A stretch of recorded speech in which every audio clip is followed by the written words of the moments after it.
This is a high Anglican church. She's the last to come in. You'll see her come in here.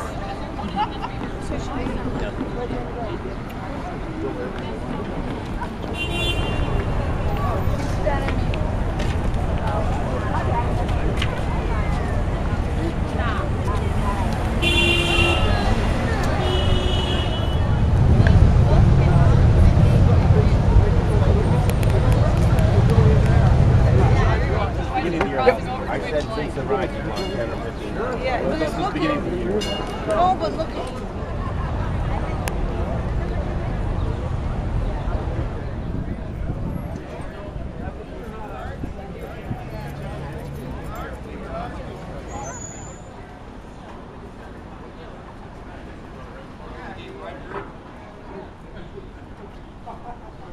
You just met royalty. How you spell royalty?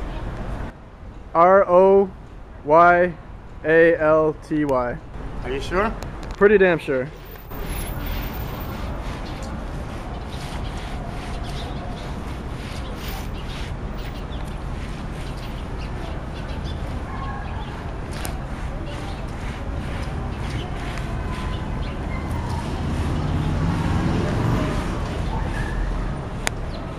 I guess this will be labeled mayor at work.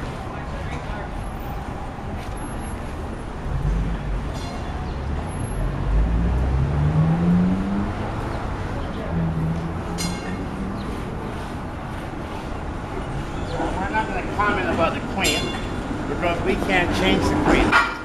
But in Canada, we can change our laws that deal with tax breaks for churches.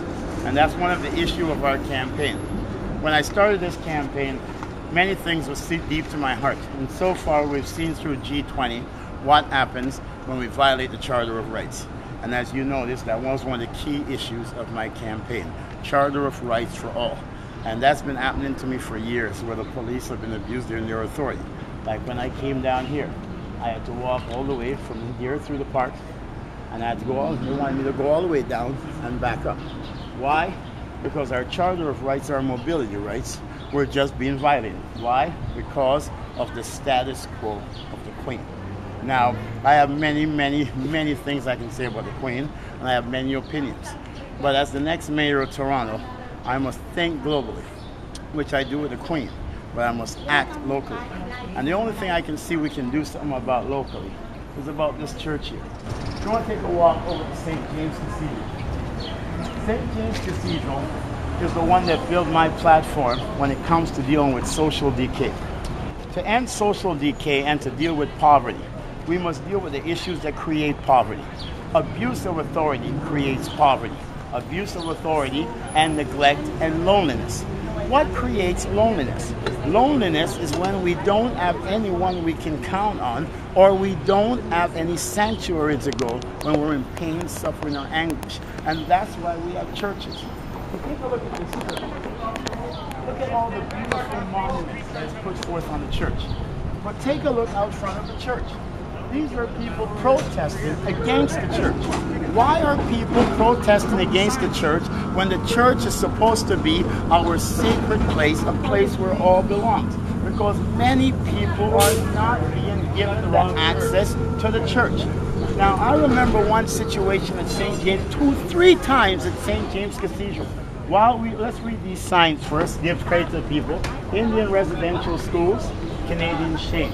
Canada must sign the United Nations Declaration. Now let's see what this says. To Queen Elizabeth, aka Queen of Britain. Dear Miss Windsor, this letter of demand is issued to you, Queen of Windsor, as one who claimed the title of, I can't read that word, responsibility for Queen of Britain. But in a sum, let's ask this man, what does this sign stand for? This letter was sent to the Queen to look into the friends of and relatives of the disappeared. There's a lot of Native people that disappeared during the early years of the residential school system, and during the period in the 1930s, 40s, and 50s, right? So we're still trying to look into that fact. Now, are you only concerned about residential Native school, or are you concerned about all children?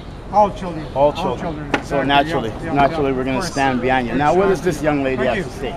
Now, you say break the silence, exposing the violence. What's the violence? violence against the First Nations people. There's still a lot of racism in Canada, Yes. and it's not just against First Nations people. It's often any people of color. So you emphasize on the violence against First Nation people, but you're emphasizing mainly on the issue of violence. Correct. We're all of First Nations descent. Yes, so you're a First Nation, so that's close to your heart. That's right. But your real issue is violence. Well, we have our own personal stories, right? Yes. I have a lot of relatives. I have brothers.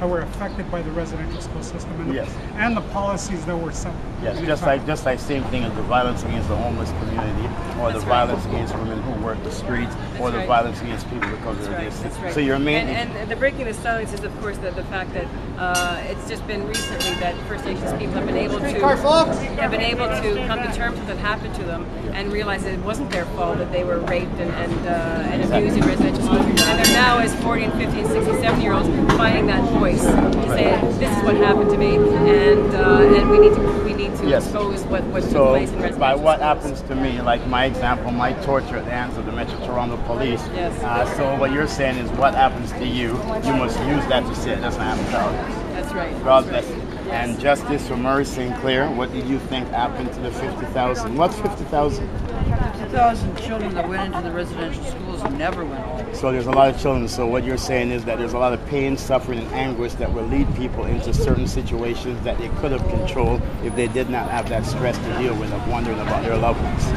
Well, no, the 50,000 is that's the number, the approximate number who died in residential school. But that creates there's a large ripple effect. Yes. So there may be 50,000, but it affects more than that. We're really concerned about them and closure and the dignity and honor of proper burials and recognition of their very existence.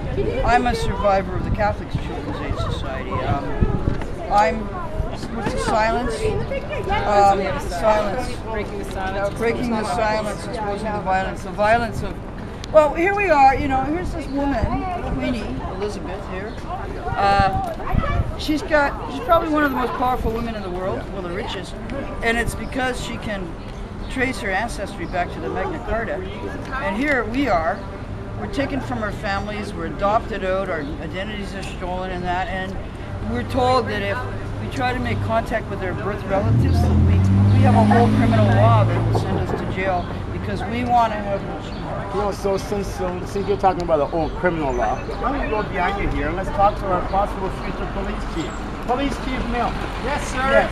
These people have some concerns, and we want to know what opinion would you have for these people and how they can deal with the concerns they have about all the violence that have gone through in residential schools. Well, they can keep doing what they're doing, peaceful demonstrations, going after their politicians and investigators. They're really nice people. It's the second time I've come upon them and spoken to them, especially Gary. And very proactive in what they do and what they believe in. So you're not bringing the same values that Bill Blair has brought to where he would say let's enact new laws to stop them from protesting. So you have no objection to them protesting? No, not at all. It's peaceful and it's lawful. You can protest anytime you want. Well, ladies and gentlemen. On this side of the street. On this side of the street. yes, all because you were giving orders to keep them off that side, right? That's like a little congestion for signs. It's a little congestion for signs. So, ladies and gentlemen, you've just met PC Milne, M-I-L-N-E. He is one of my candidates to be the next police chief of Toronto. And people ask, why would I appoint PC Milne? Well, personally, he's never arrested me. But okay, I've never arrested him. I don't think I have. Yeah, I don't think he has. You had the pleasure. And yes, and overall, he's a police chief that does not sit in the back room with these guys and say, what stories are we going to make up? He comes straight out and he speaks straight out. He could have said, I don't have no comment. He could have said, well, it's not for me to deal with. He could have evaded it. But he speaks straight at the issues, and he gives these people their Canadian Charter of Rights. And that's why I support PC Milne as one of my candidates for the next police chief of Toronto. Ladies and gentlemen, can I say something? Yes, good. Here's our next mayor. Here's our next mayor, everybody. God bless you. Yes. So you all be good, and God bless you.